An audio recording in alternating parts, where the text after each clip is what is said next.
What's going on, guys? AMD finally answers the Ampere launch with the launch of RDNA 2.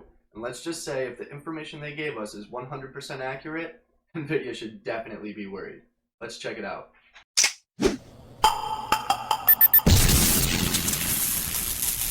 Alright, so today AMD announced the first three graphics cards in the RX 6000 line. That'd be the RX 6800, the RX 6800 XT, and the RX 6900 XT. Let's do a quick breakdown of each and check out the performance data provided by AMD. Starting with the RX 6800, which features 60 compute units, a game clock of 1815 MHz, a boost clock of 2105 MHz, 128 megabytes of infinity cache, 16 gigabytes of GDDR6 memory, and a total board power of 250 watts.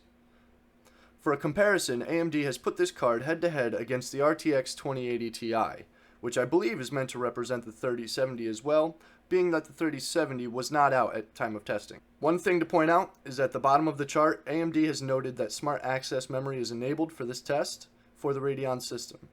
Smart Access Memory is a new BIOS setting for systems with a Ryzen 5000 CPU, Radeon 6000 GPU, and on a 500 series motherboard such as a B550 or an X570.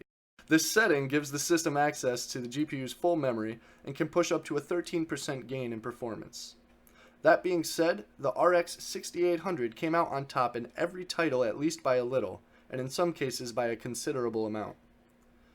1440p only widens the gap, making the 6800 the clear winner.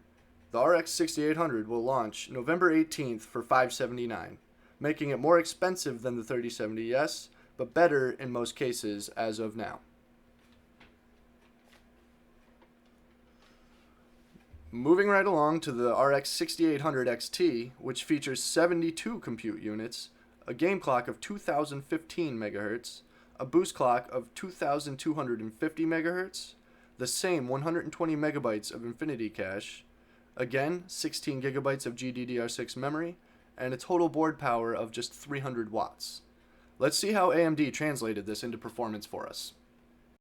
First thing I want to point out is there are no noted buffs or advantages for the AMD system on this chart.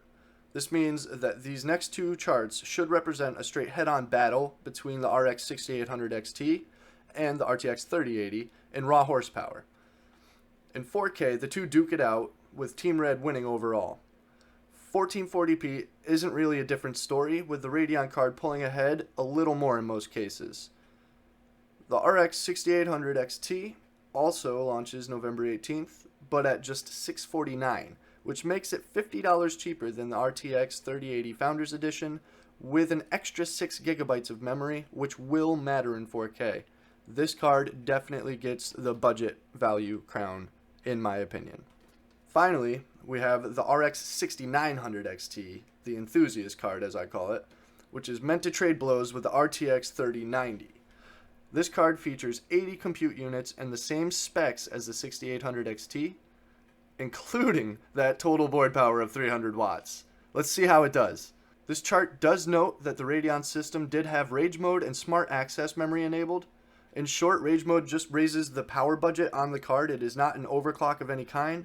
Steve from Gamers Nexus explains it a little more in his video, but the combo of these settings does give the Radeon card a boost in performance. The 4K battle is a bit closer than the others we've seen already, with NVIDIA outperforming in 4 titles, which would be Division 2, Doom, Resident Evil, and Wolfenstein, while Team Red took the crown in the rest, except for Shadow of the Tomb Raider, in which both cards scored 96 frames per second, making the 6900 XT ever so slightly the winner in 4K. And apparently we just don't care what happened in 1440p because there was no display of that data. The RX 6900 XT launches December 8th for $999, placing it $500 cheaper than its competitor. Alright guys, that about wraps up this look at the new Radeon RX 6000 line. If this did help, or you guys just found it entertaining for any reason at all, please hit that like button, think about subscribing, and I'll catch you in the next video.